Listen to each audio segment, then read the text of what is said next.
Welcome to Maritime, Pakistan, your gateway to the fascinating world of oceans and the opportunities they present to every one of us.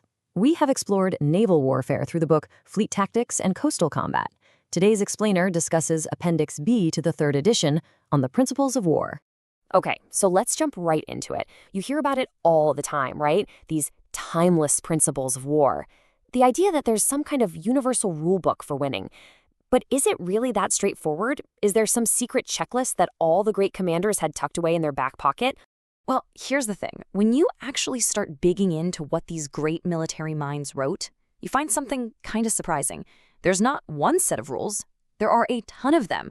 I mean, just look at this sample here. You've got Sun Tzu, Napoleon, the US Navy. They all have their own list.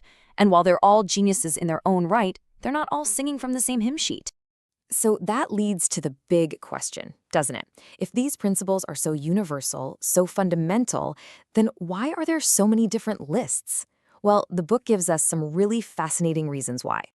And really, when you think about it, it all starts to make sense. Context is everything. Think about it. A commander's age and experience, that's going to change their perspective. The weapons they have to work with, that's a huge one. I mean, the rules for fighting with chariots are probably a little different than the rules for cyber warfare, right? And of course, where you fight matters. A general like Napoleon, thinking about land battles, is going to have a totally different take than an admiral like Mahan, who's thinking about controlling vast oceans. And all of this points to a really crucial idea. Maybe, just maybe, we've been looking at these principles all wrong. See, they're not like the laws of gravity. They're not rigid, unbreakable rules. Instead, here's the real heart of it. The book suggests we should see them as empirical maxims. Now that sounds a bit academic, but the idea is simple. These aren't commandments handed down from on high. They're more like powerful nuggets of wisdom, things learned the hard way over centuries of conflict. So what the heck is an empirical maxim? Basically, it's a rule of thumb. It's a bit of practical advice based on what people have seen work time and time again. It's not a law, it's not a guarantee, it's guidance. And honestly, that's what makes these ideas so powerful. It means a commander can't just blindly follow a checklist. They have to think, they have to adapt, and they have to apply that wisdom to whatever messy situation they're in. And because these are flexible ideas, not fixed rules, their meaning can totally change over time. To see what I mean, let's take a look at a really classic principle, concentration. Okay, so back in the day, concentration meant one thing and one thing only, bunching up all your forces to hit the enemy with overwhelming power. Imagine it, right? A huge fleet of ships sailing shoulder to shoulder, ready to deliver one massive punch. But today, phew, it's a whole different ballgame. You can have a more concentrated attack from forces that are spread out over hundreds, even thousands of miles. A perfectly timed missile strike from ships, subs, and planes, that is concentration of fire, not forces. The core idea is the same, concentrate your power, but how you do it has been completely turned on its head. And this really drives home the point, doesn't it? A single word like concentration can be so misleading if you don't understand the context behind it. To really hammer this home, let's turn to the wisdom of one of the all-time greats, Admiral Nimitz from World War II. Now, if you just glance at a summary of Nimitz's principles, you get this. A list of keywords looks pretty standard, right? Just like all the others. But here's the problem. A simple list like this just guts all the real wisdom from it. All the nuance is gone.